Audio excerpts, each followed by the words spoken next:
Hey guys, Ryan and Alec at Ground Control still, working on the X-Guard attacks that we do from the bottom position. In the last video, we showed the overhead sweep from the boombox position. Now we're gonna show it from the pledge position, where we have an overwrap onto the ankle. This is probably the more common variation that I like to do. So what I'm doing now is I have my good position, still have maintained that good force on his hip and his knee, pulling in those opposite directions. Now, I like to get wrist control when I do this. You can reach up, try to grab, take whatever. A lot of times I'll get it, the person starts putting this hand onto my knee, starting to look to attack. I'll go ahead and grab and pull towards me with my free hand. Now, as I do this, I like to punch. Now, me personally, my personal preference is I punch and then pull back a little bit, because what that does is it gets his hand rotate to where it's no longer a post. The palm of the hand isn't on me anymore.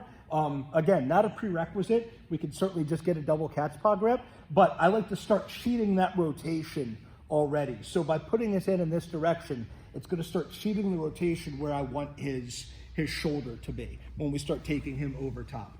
Now, when we do this, we could either have lapel position. A lot of times what I'll do is I'll pull down onto the lapel and then I'll switch my grip. I'm gonna go and try to grab, my fingers are gonna wrap over top of the seam right towards, right on the other side of his triceps, and I close my elbow off.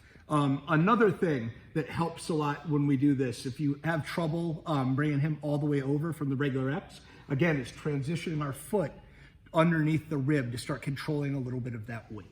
So, just if you need it, it's there. So what I'm gonna do here is as I'm rotating, I'm gonna kick away, bring my back off the mat. Now my knees come back in towards me, and as they come in, I'm gonna tuck my elbow underneath my ribs and extend my legs up over top of the shoulder. From here, a lot of times what I try to do is I try to take my knee side hook out and slide down towards a side control position. In real time, what happens a lot of times is we'll end up completing the roll all the way through, and I just end up in a standing guard variation at the end, or a combat stance. So we'll go ahead and hit this one again. I have a double cat's paw grip. Now remember, when I go to establish my double cat's paw, we could certainly go right to it.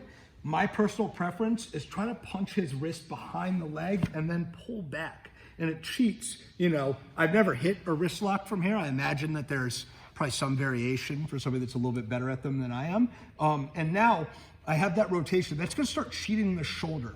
If his palm is on me, the shoulder is not gonna rotate as easily. You'll still be able to hit it, but right now his shoulder is asking to move in that direction. So I'm gonna first pull onto his lapel, come towards me, get that post on the mat. Now I switch up and I attack the seam. As I'm attacking the seam, I'm gonna close my elbow off. I'm not pulling straight. We're gonna rotate underneath. And see what that does to the angle of his back? It starts bringing him in the direction we wanna come already. From here, I don't just try to lift with my legs. I'm gonna kick away, bring my back off the mat, and then we're gonna counterbalance in the other direction. Straighten him all the way up and coming in. Ideally, we bring our hook out behind the knee and come up towards side control position.